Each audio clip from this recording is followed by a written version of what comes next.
What's up, everybody? Welcome back. But welcome back. This is episode 44. We are Fish and Grits, the podcast. I, of course, am Ryan, joined, as always, by my esteemed co-hosts, Marco. Marco the mute, apparently. Micah. Yo, what it do? What it do? It is March 16th. It's rainy out. On 3/16. Oh yeah, it is. I mean, we just had Pi Day 2 days ago. Austin 316 says, I'm open a can of whoop ass. I just whooped your ass. What? What? What? What? Oh, we've been complaining about it for so long, but guess what is finally here? Boys, the stimmies made it. Them stimmies are going out the door finally. Speak for yourself. Mine has not made it yet. No, mine's not here. Mine's supposed to get here tomorrow. Yeah, mine's still not here yet. Well, do you deposit it direct? Yeah, it just goes to the same place as your tax returns went. They use that same bank account. Mine's paper check. Oh, wow. Oh, ancient. Hey, you called me old fashioned. I don't have money in my hand. I don't like people knowing where I put my money. I want to see one. I want to feel my check. What floorboard do you put it under, Marco? No, the thing was, when I was doing my taxes, I was a little iffy on like what the government knowing my bank account. So I was right. which was a short sight. I didn't know it was the wise thing to do, but at the end of the day, I don't mind waiting. I'm not thirsty for the government's money. He's a fan of chemtrails as well. Right. And socialist. What was it? Socialist. That's where Lionel lost me, because the chemtrails are real, man. Like everything else. No. It's called aluminum, not mind changing chemicals. Mind control dust. Oh, man. Called aluminum, guys. Yeah. The government. You're okay with walking outside and knowing that the government puts aluminum into the air and controls your weather, but you don't want them to know. You don't want them to know where you. I'm just saying, if I owed money, I wanted to control how I paid it. I don't want. You don't think they're just going to take it out the check and then mail that check to you? Yeah. No. Your wages are going to be garnished. Speaking of metals, have y'all seen that commercial where it's like, they're like, we constructed a big metal bird to show you what it feels like to inhale metal particles or something? I guess it's like one of those anti-smoking commercials. No. And I'm like, wait, what about like Skittles? What about Skittles? Skittle, if you look at the back of Skittles, I'm pretty sure they have like aluminum or something in them, titanium. Go for it. It's like titanium alloyed in Skittles or something like that, and deodorant as well. A lot of your shitty brands of deodorant. Well, deodorant, the aluminum is the antiperspirant. Yeah. Exactly. But that's what I'm saying. It's disingenuous to make a commercial about one thing being bad because it has metal, but then not saying everything is bad because it has metal. Yeah, but everything has metals and rocks. That's what I'm saying. Yeah. Just like our body has metals inside of it. So it's disingenuous to be like, oh, you're inhaling metal. Oh, well, yeah. I mean, okay. Just disingenuous. It is tired of disingenuous marketing. Want to smoke your freaking lungs out. Who cares? Yeah, who cares? Who cares? Who cares? We're breathing in this stuff anyway. Here's a giant metal bird to show you. So probably the biggest news for us right now is NFL free agency the legal tampering period for NFL free agency has started. So you're starting to see a lot of contracts come out, and a lot of these teams who had a lot of cap space they're spending it. Boy, are they spending it. One of the teams that had quite a bit of cap space and has been going crazy in free agency are the Patriots. That they re-signed Cam Newton. They signed Mr. I Can't Catch a Baby, Nelson Aguilar. They signed Jason Bourne's brother, Kendall Bourne. Kendrick. Oh, Kendrick Bourne, yeah. They signed, oh my God, it's Kendrick Bourne. They signed Hunter Matt- Henry. Judon, yeah. Yeah, Matt Judon. That was probably the biggest signing so far. Hunter Henry. No. Oh, yeah. Well, Hunter Henry, if he can stay healthy. They got That's the biggest signing. they got another big name player today. I just can't think of who. The 2 tight ends they picked up to me is like, Oh, yeah. Ebron. Not Ebron. what's his The name? one from the Tennessee tight end. Jonnu. Yeah, John. Janu. Yeah. Yes, that one was the one. I was like, wait, what? Tennessee let him go? I mean, Tennessee lost him. They lost Corey Davis. They've lost quite a few players, actually. Looks like they're gonna be taking a James Harden step back this year. You know why? You know why they lost all those players? Because they signed, the pass rusher. And Arthur's gone. Well, that and they gave Ryan Tannehill this huge contract. Did they? When was that? Last season? Yeah, They signed him like halfway through the season, right? Or something like that? No, they signed beginning him of the season. before, yeah. Like that was the funny thing because they franchise tagged Derrick Henry and then gave Tannehill like this 4 or 5 year deal for like $100 and something million. Yeah, they lost Corey Davis to the Jets. He signed a 3-year, $75 million Oh deal. God, I'm sorry for you, Corey. I don't know why you would have signed that deal. That team is on the up and up. Watch. I mean, they won't win the division. They'll probably win like 5 games, maybe 6 next season. Sam Darnold. I mean, considering what they were this year, that's on the up and up, man. Sam Darnold still seeing ghosts. Yeah. I mean, it just really depends on what they do this year. What are they going to do with their pick? Where is it at? I saw they might lose Jayon Brown as well because he's an unrestricted free agent. Jadeveon Clowney's still unsigned, even though he's not really like one of their guys. They just picked him up. Desmond King, again, they trade that. Now that I see that trade on this side of it, giving up that pick for him and then just to turn around and possibly lose him doesn't really make sense to me now. Yeah. Especially if you have no intentions of re-signing him. Because they gave up a 3rd rounder for him? No. I think it was even less than that. I think it was a 4th. I'm trying to look through this, see who else they have in it. That's it. But that's a good portion of your team, man. Especially when you're thin at some of those positions already. I think Corey Hill and Jonnu is going to hurt them the most, though, because that's just going to leave A.J. Brown by himself. Mm-hmm. And Derrick, not to cast aspersions, but Derrick Henry is due for an injury. I mean, I'm just saying, like, when do you ever see a running back like just go ham and then not get hurt the next season? He's had 3 seasons in a row. Yeah, but not all of those running backs are 6'3", 260 pounds either. Who did they get as the offensive coordinator?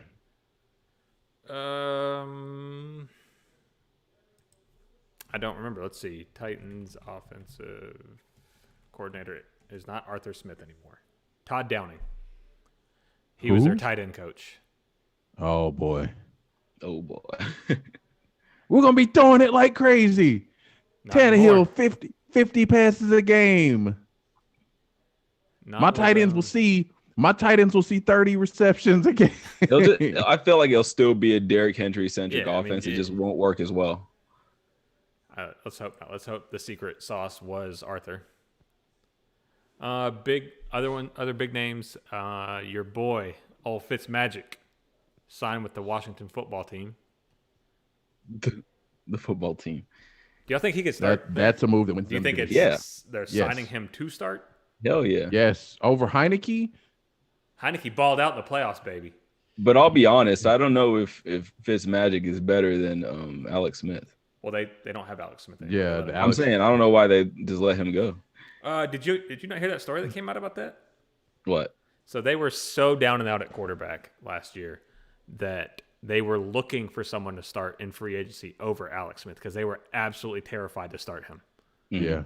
They were like, we did not want to put him on the football field at all.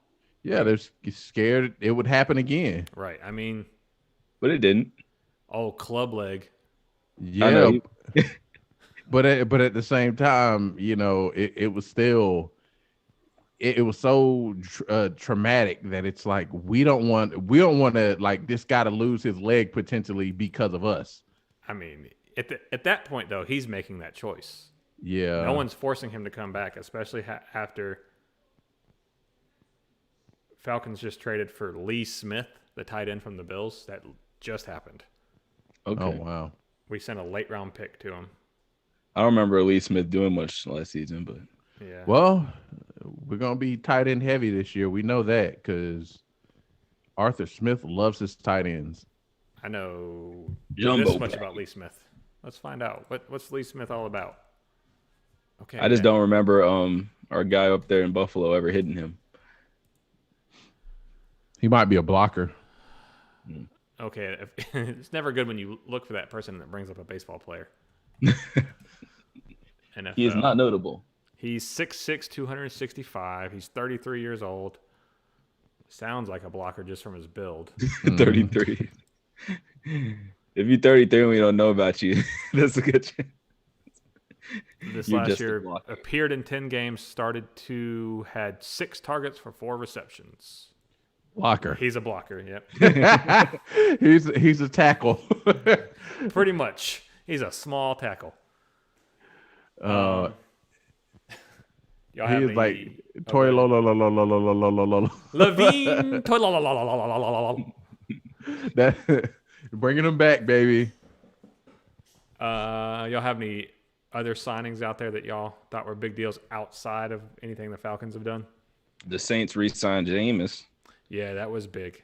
So as soon as Drew Brees announces his retirement, I just still wonder, like to Micah's point, I just don't know if they're still shenaniganing us, if they're just going to let Taysom go ahead and start, because I can't get a read on what the hell Sean Payton's actually doing. no one can. Only Sean Payton knows what Sean Payton's doing. And half the time, he actually doesn't know what he's doing. Anybody like- with a brain knows Jameis is a better quarterback than Taysom, but but that doesn't seem to bother Sean Payton. Well, the one thing that Taysom does that Jameis doesn't is he protects the football.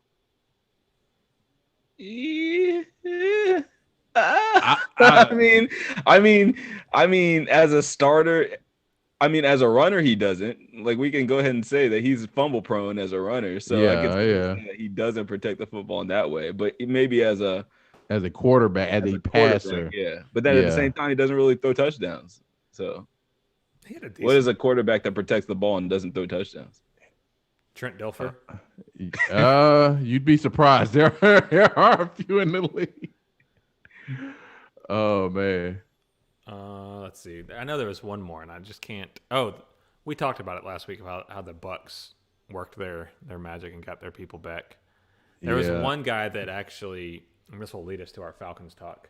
There was a pass rusher that a lot of people thought that we could have worked some magic and possibly got him for cheap, but that was Carl Lawson, and he wound up signing with the Jets for a 3-year, $45 million contract. So $15 million a year. There was no chance the Falcons had any shot at signing him, but that's what he was bringing in. Hell no. So the Bucks have locked up Fournette and AB, or So they re-signed Shaq Barrett. They re-signed Levante David. They re-signed Gronkowski to a $10 million deal because Brady was like, yeah, whatever, I'll extend. it's way too much money for Gronkowski. I'm sorry.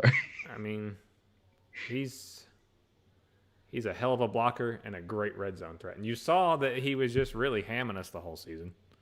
Yeah. So, Yeah. But, the one thing I will say before we get to Falcons talk is I wish we had the kind of front office creativity that our division rivals do. Because the Bucks pulled all kinds of moves to keep that team together. The Saints, every damn year, they come up with some kind of loophole that nobody ever saw in the rules and create like so much cap space. Like Michael Thomas Michael Thomas has a $10 million signing bonus That's the most genius thing. Right. if he catches a touchdown pass. So basically, he took a Wait, pay. Micah, more than one touchdown pass, right? No, just one. Just one. He gets $10 million if he scores a touchdown. So but it doesn't apply until 2022. So it's like, yo, they did all of they finagle the rules so much to get people. I mean, Taysom Hill, this huge deal, and every single year is voidable. So it's like, it didn't work out. All right, you're done. Don't have to pay you anything. So I mean, like none of the money is guaranteed. It's like how does everybody else? How did everybody in our division know all of these ways to buck the system? But we're the folks, the high character folks who always do everything strictly by the book. Well, I mean, I think it's a privileged position to be able to maintain a team that was already good. You know what I mean? So the Bucks had room to bring people back, buying into the fact that they're champions. The Saints, I mean, they're perennially, Super Bowl favorites, even though that never happens. So, I mean, the Falcons aren't necessarily in a position in the last 3-4 years to keep anything together. You know what I mean? So, but it's not just keeping things together.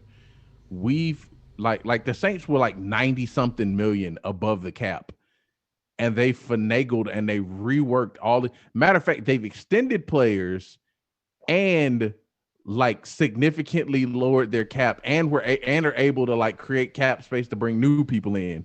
Meanwhile, with us, we have like 22 people signed, and we're just now getting to restructure some deals just to get the cap space to sign the rookies, let alone any free agents. Yeah, I mean, that's the benefits of winning, though, man. I don't think it matters if we win though. It's just like, they know how they figured out the loopholes, and Yeah, it but seems like players aren't going to do that on losing teams. Like, right. Players either take big contracts to stay on losing teams because they know they're the best player on that team, or they care more about winning and they will follow winners to play there and will play for less and will sacrifice play. Just like in the NBA, how players will sacrifice to play with great players all the time. They do it in the NFL. Look at the people who follow. Like, look what Antonio Brown is going to do. Like, the man could easily be the second or third highest paid receiver in the NFL still if he really wanted to, because he still got it. Like, you saw him out there. He still got the speed. He still got the hands. He still got the knowledge of the game. The man is still elite. And he's like, yeah, I want to win now. Let's follow Tom Brady. I'll play for $5 million. Why not? I feel you, but I mean, if I was a Saints player, I'm trying to sign with Minnesota because they're the one team that always beats me every year. Just be like, I'm going to the better team. I'm taking my talents up to the cold Minnesota because y'all don't know how to win down here. Well, I'm just saying. They have a dome.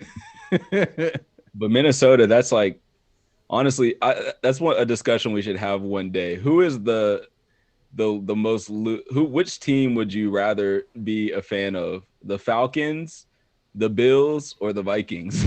It's like the three most unclutched, losingest teams in NFL history. I mean, besides like the Browns or something, we got to count like actually making it there with the opportunity to win. But, well, the Browns have had more opportunities than the Vikings. Well, the Vikings in the 70s went there like what 5 times and lost every single one. Purple people eater. Right, and we know the Bills lost what 4. I mean, the Falcons sort of equal that just by having the biggest choke in Super Bowl history. There is one. If I recall, there's a team that has never gone to a Super Bowl before, but I can't remember which one. The Browns. No, the Browns have gone to. That's right. They haven't. Yeah, because Elway and the comeback, the drive, killed their chance in the '80s. Right, and Jim Brown was pre-Super Bowl, so yeah. Okay, so let's move it on down to the Falcons' moves here, and we haven't signed anybody yet because obviously our biggest goal was to get under the cap before 4 p.m. tomorrow. And there was talks for weeks on how we were going to do it, who we're going to cut, who's going to be a salary cap casualty, who can we extend. And as of yesterday, you started seeing those moves come out. The first one was when they restructured Jake Matthews, and I think they converted a large portion of his salary to bonus. So they converted it to guaranteed money now. So it's money they have to pay him. And what they do is they extend you. And for those of you who don't understand how restructuring and extensions work in the NFL, let's just say you have a 2-year, $50 million contract. 25 of that contract is salary, and 25 of that is bonus. So that's your guaranteed money. Because if y'all remember a couple years back, one of the biggest debates amongst NFL athletes was guaranteed money, how much money they actually will get out of a contract that they signed. What's up, Raul Drawing? Welcome to the channel. Appreciate you stopping by. But Raul.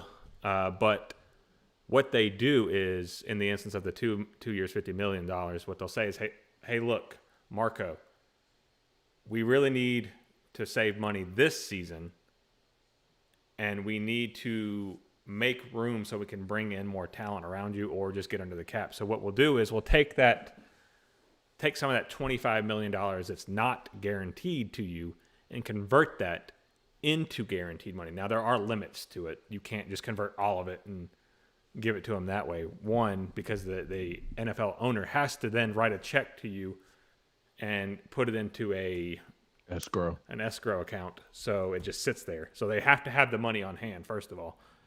But also the NFL knows that there are some, like Jerry Jones would be able to be like, all right, here you go, and just write off his whole team every season and be like, we'll sign everybody. Money. Here you go, Dakota. Take this check, Dakota. I made this in 1987. A certain percentage. I forget what it is. Like you can only convert like up to a certain percentage of their contract and convert it into salary and spread it out over the years. Oh, Raul is from Brazil. What part, man? And so what we did is we converted Jake Matthews, and we converted where did I have it right here? They converted 7.4 million of it into bonus money and spread it over the next couple of years. So one, that means he's guaranteed to get that money, and we can't really cut him because we're now giving him even more guaranteed money for that season. So you can't cut them because it'll just be dead money if you do. So it signifies two things. One, it's a player. They're only going to do it with players that they know that they want to keep. So younger players. Doing it with older players who are towards the end of their career doesn't really make sense, or players that you don't think are going to be around and play well. So the Falcons had really 4 candidates for this. It was Matt Ryan, because of course quarterbacks make a ton of money. Julio Jones, he was the highest. He's making the most this year out of any wide receiver in the league. Grady Jarrett and Jake Matthews.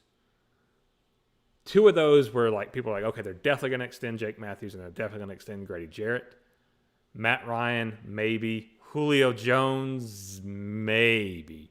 So we've seen Matt get extended now, and we've seen Jake Matthews get extended now, and we're now under the cap by about just shy of, I think it's like $7 million. Let's see, we were 5.6 over. $9 million is what we're now under. So we're positive now? Yeah, we're positive. Once we extended Matt today and dropped his cap hit from 40 to 26. Yeah, that was the biggest. That was the one you had to get done because that was by far the biggest cap hit. So speaking of Grady Jarrett, though, we got to go over there and eat with him. Man, you seen his Instagram? Dude, he feeds. Grady eats. Great eats. That steak was cooked so fine. I need him to eat some quarterbacks this year too. I mean, if they don't triple team him every play, get him a running mate. Yeah, I need him to be AD 2.0. That'd be nice. That'd be nice. 20 and a half sack season from Grady Jarrett. Come on, let's go. So now that we've actually got some money to play with, and we know what we're gonna, how much we can spend on players, what you're probably gonna see us start doing is signing guys just to really fill roster space, get a lot of guys on prove it deals, like go and sign some players that didn't pan out in other places or haven't panned out in other places and sign them and hope they pan out here. And build to the draft, it seems, and maybe through trades if we can. But I don't really see us signing anybody else unless that we're not done, unless we actually do extend Grady and we do extend Julio. If we do that, especially if we extend Grady, Micah, I know you were talking about this a while ago. What were the numbers looking like when you said? I said if he's under contract for until next year, which he'll be 28. So if you extend him 2 more years, you can prorate his contract and balance it out. So he'd make, and it would give us a smaller cap hit. What you said we could even get to like 20 million just by extending Grady, right? No, well, really, I was saying, so if you restructured Matt, Julio, extended Grady, Jake Matthews, you restructured him, and you got Fowler to restructure. If you got the 5 of them to restructure, you could create over $40 million in cap space. Man, if we can restructure Fowler and get out from underneath that $18 million cap hit this year, yeah, God, that would be huge. Mm-hmm. But I mean, we're missing out on some of those big name guys right now, because as a lot of people were predicting, big names are going to sign early right now so they can get as much cap as they can. Mm-hmm. You're not going to see a lot of guys sitting around waiting because they know the cap is now lower. Mm-hmm. And they know a lot of guys are going to be looking for teams and going to be desperate. So it's kind of like the housing market right now. It kind of sucks to be buying, but if you're selling, you're like, come on.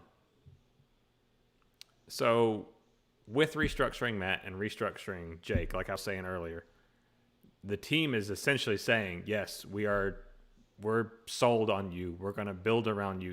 You guys, we're willing to do that. If you're willing to take this hit this year for us, we're willing to build around you because we're now making this commitment to you and essentially saying your salary and your contract is so player friendly that we can't get rid of you. You're going to be here playing. So draft wise, that probably means we're not drafting a quarterback. Good. We will, but we might not go early for one. Yeah. It's certainly not. A quarterback's not going at 4. I'll just be happy when our fan base gets all upset that we don't take Justin Fields. Be like, oh, this is gonna be the we could have been great. We could have been champions. If we had Justin Fields, we would have won the Super Bowl this year. I'm so tired of Matt Ryan. I mean, I know a lot of people that are though. Like I said, it is what it is, but it's at a certain point you get to a point where it's just like, all right, he's been there for 12 seasons and he's starting to decline. It looks like the window might be closing for him. So what's your hot take? You Micah? want Justin Fields? Huh? What's your hot take? I'm not saying necessarily Justin Fields. I do think we'll take a quarterback. Now, I don't know if we'll go 4. It's not necessarily looking like we're going to go quarterback at 4. But if I wouldn't be surprised if we went. I hope not. I hope it's not Trask. But if we wind up getting like Jamie Newman or somebody like that in one of the mid rounds, it wouldn't surprise me. We reworked Tyler Davidson too. Davison. Oh, so it's another $2 million. $3? No, $3. I mean, yeah, pretty much in comparison. Well, I mean, like we re-signed Jaden Graham. Oh, damn. What? See, they get me on this. I read Falcons inquire about recently released center Rodney Hudson, but it said should inquire. But yes, we most definitely should inquire about Rodney Hudson. I You didn't want to give Hennessy a chance? no, I would gladly take the best center in football. And dog, would y'all do what the Patriots want and trade for, like, I forget everything they wanted to trade for, but they wanted our 4th round pick and they were going to give us like I think it was, what's the name of their cornerback? Corner Stephon Gilmore? Yeah, it was Gilmore. Like another pick, and then our 4th round for their for our 4th pick for their I think they're 12 or 13th or something. Whoa, yes? Yeah, I would give up 4. I would give up 4 for Stephon Gilmore and 12. Hell yes. Yeah, that was In on a the heartbeat. table like a week ago. Well, the only downside is Gilmore is such a big cap hit still, and Okay, I don't. what's his? Let's see, Patriots. I don't know how much. I don't know what his cap hit would be after the trade, but All right, so his cap number is $16 million right now, with 0 guaranteed. Oh, okay. So Can work with that. so then it would be a $0 cap hit for us, right? Because they would eat all of that. no. We would have to find a way. They eat the guaranteed. We eat the cap. That's right. Yeah, I had it backwards. Yeah. So let's see if he's a post June. So trade pre-June 1st. They would he'd only be a $7 million cap hit for us. Oh, okay. That's very doable. Post June 1st. Same. And it answers what we need instead of trying to bring back like Trufant or something like that. Boy, if you could throw Gilmore across from him. Who's trying to bring Trufant anywhere? I've heard that. Rumor, yeah. Oh my God. At this rate, I think I might be able to burn Trufant. Oh, I'm open. Post route. Let's go. Throw it up. I got him. I would never trade for a defensive player though from the Patriots, especially Bill Belichick, because He knows hey, something. you want this Pro Bowler? He's really good. Take him, and you're like, he's so bad. What happened? You got a couple though. Well, they didn't trade. Arizona didn't trade for Chandler Jones though. So that leads us to really our talk about the draft and really talk about it. Mike and I tried to do a mock. We actually did do 2 mock drafts last night, and we're gonna post them and record them, but it just didn't work out as an episode. It'd have been really boring. Y'all just been watching us click on players and look them up and watch their tape and then look up their. Isn't that what that's all about? You kinda. I would do that if I was watching like an expert analysis. You know, I think you are an expert. I would not watch it if it was an expert because half of them don't know what the hell they're talking about. That's what I'm saying. What the hell is a draft expert? The resident draft expert, Mel Kiper. I think Falcons is going to take a linebacker at pick number 4. Linebacker Michael Parsons is available at pick number Falcons 4 for the Atlanta Falcons. No, we don't. He's like, Justin Fields is the 7th best quarterback in this draft. It's like, wait, what? I feel like Todd McShay. Kiper always feels like the Falcons need a wide receiver. Every time I look at Kiper's mock draft for the Falcons, he's like, they're drafting a wide receiver. It's like, hey, what? you throw it out there enough, eventually you're going to be right. Like when we drafted Calvin Ridley, he's like, see, I told you, told you. I knew it. 1 out of 10. But yeah, so you'll eventually see that. What we're probably going to do is, well, not probably. We just registered a domain last night. We will be putting up an article. That'll be our first post, is our our mock draft. We're going to get the website up and running, looking decent, and we will post it on there. And also, we'll be able to link our episodes to there. And if we talk about it, we can link the article and the audio together, so you can listen to it while you read our picks and why we make the picks and what we think about them. So it's just it allows you to interact with it in multiple different ways. And we'll have pictures and things like that and breakdowns and grades from people. Or maybe even our own grades. And then we'll also post our positional breakdowns when we get Byron on probably this week and all that. It's just another way for us to get our content out there and get a stronger foothold on the market. What we will be doing, and I've already talked to some people about this, is for those of you who have been watching us for a while and know that we started as a foursome and not a threesome, Lionel will also be contributing to these articles for, if y'all can guess it, soccer and things like that. He will be our Atlanta United guy, and it'll allow him to get back into the swing of things and feel like he's still a part of the team without having to give the time commitment of recording. He will also be our NASCAR and our PGA expert. Hey, Lionel, what do you know about swimming? Women's polo. Michael Phelps, let's go. Marco will post his music on there and his band reviews. Band reviews.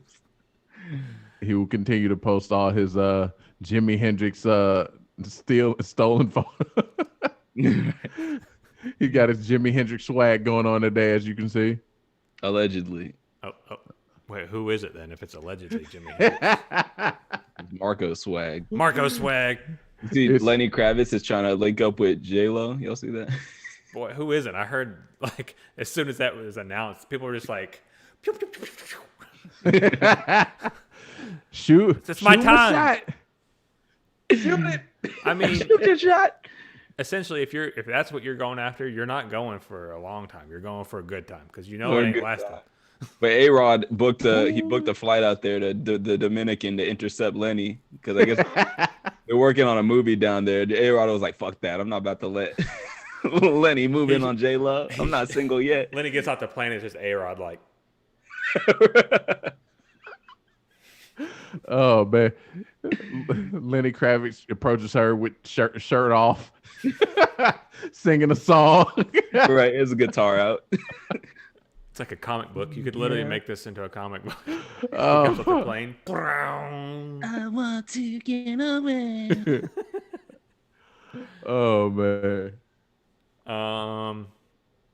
So, Micah, do you remember the mock draft? I know we started off. I think we wound up. Did we wind up drafting at 4 both times, or did we move back? No, one we moved back. PFF we traded back to 6 and got Pitts. Yeah, we still got Pitts at 6, and we wound up getting. We got 6, a second, and a future first, right? No, we got 6, 21, traded down again, and had like 2. No, traded like 21 or something like that. Yeah, we stockpiled picks. We got a ton of picks and still. That's got the picks. wildest thing about these draft generators. I feel like I've heard Mike Bell say a couple of times he got like 30 picks. That's so crazy. The PFF thing. It's like, why would that team accept that? Bruh, like in PFF, we got Najee Harris and Ramondre Stevenson from Oklahoma. So we got 6'2", 230-pound Najee Harris and 6', 240-pound Ramondre Stevenson. We got 500 pounds of running back in the draft. We straight for the next 4 years. Just hand it up. Matter of fact, that's what we needed for Dirk Cutter's offense to work. We just need hand off up the middle because all he runs halfback dive anyway. So right. You got to will it into existence. Yeah. Get the big backs, just hand it up the middle. Let's go. If I run it 50 times in a game and I break 2 big ones, success in my book. Success. I'm Dirk. so glad Dirk Cutter is gone. Like, where is he now? Is he at like? He was rumored to go back to Boise State. Let's see if anything's happened with Dirk Cutter. They could use him, I guess.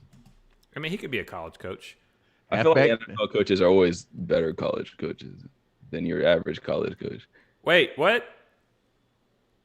Dirk Cutter retires from football after 39 seasons. Ah, he listens to our show, I see. He's a listener. No, Matt Ryan probably sat him down. Was like, listen, Dirk.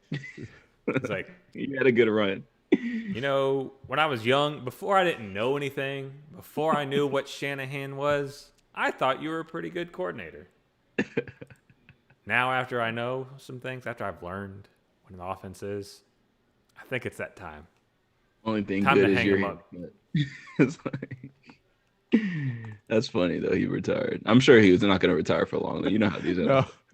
No, Matt. 39 seasons is a long time in the league, though. Matt sat him down and played Kenny Rogers. Know when to hold him, know when to fold. Matt would do something like that. Right, without saying it.